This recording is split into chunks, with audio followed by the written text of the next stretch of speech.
Welcome to Radiology Strategy. I'm John Adlam, ST5 Registrar at Maidstone and Tunbridge Wells NHS Trust. I've been delivering physics teaching across the Southeast for 3 years. This online course will provide you with a comprehensive approach to pass the FRCR Part 1 physics exam. The first thing you'll get on the course is access to my lecture library covering the entire FRCR syllabus. You can watch instantly on any device. In addition to the lecture library, we'll run monthly supervisions covering the major topics, which start in September. You can submit your questions ahead of time and watch the session live or on demand afterwards. Finally, the course is free for 2023. All you need to do is sign up, and when you pass, please make sure your ST1s know about the course next year. In case you need any more convincing, here is a little taste of what to expect when you sign up.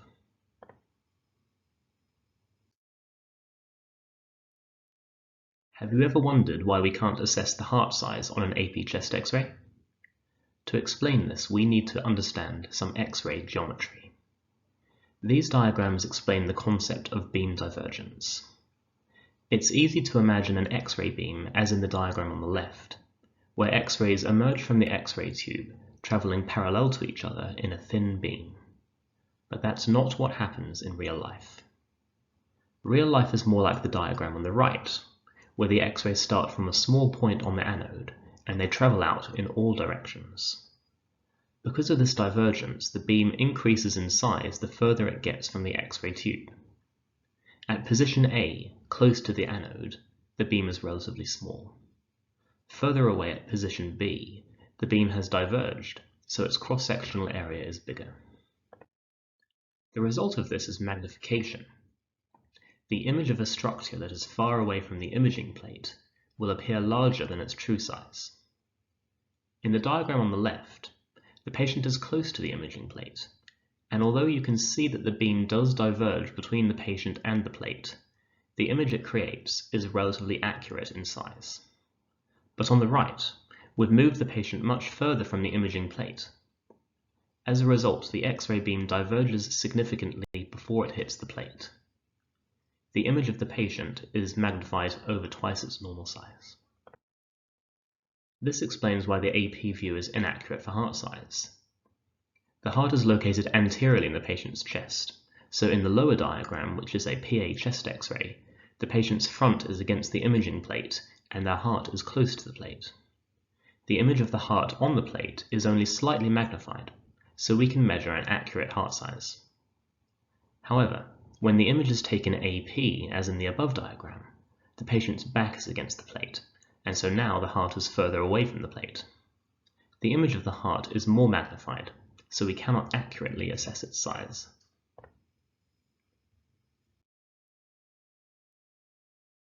An important role of the radiologist is to reduce the patient's exposure to radiation.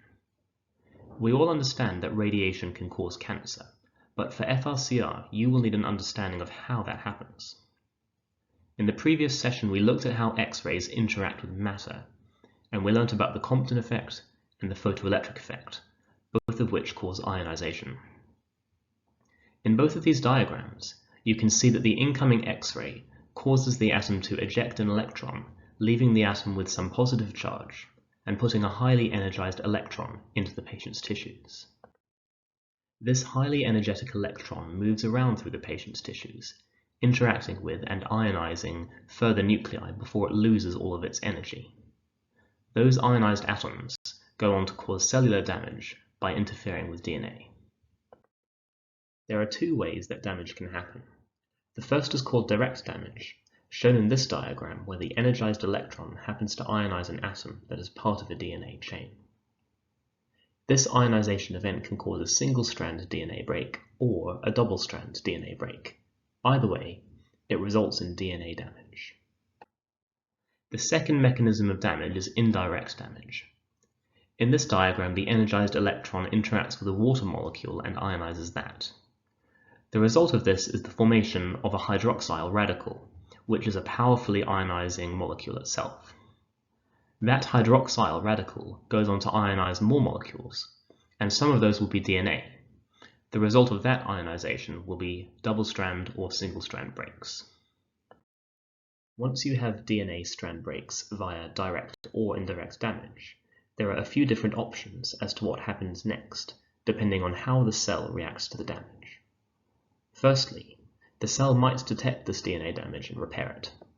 This does not cause any harm to the cell. Other times, the DNA damage will be detected, but it is too severe for the cell to repair.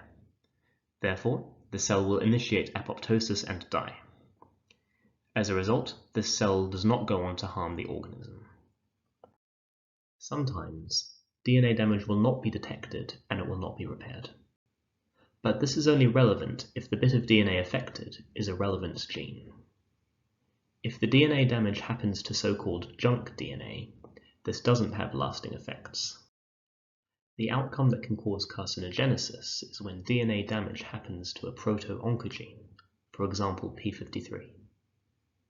If DNA damage to p53 is not detected, its function changes. This can cause a cascade of effects that can eventually result in malignancy. Subscribe at radiologystrategy.com to attend the 2023 course for free.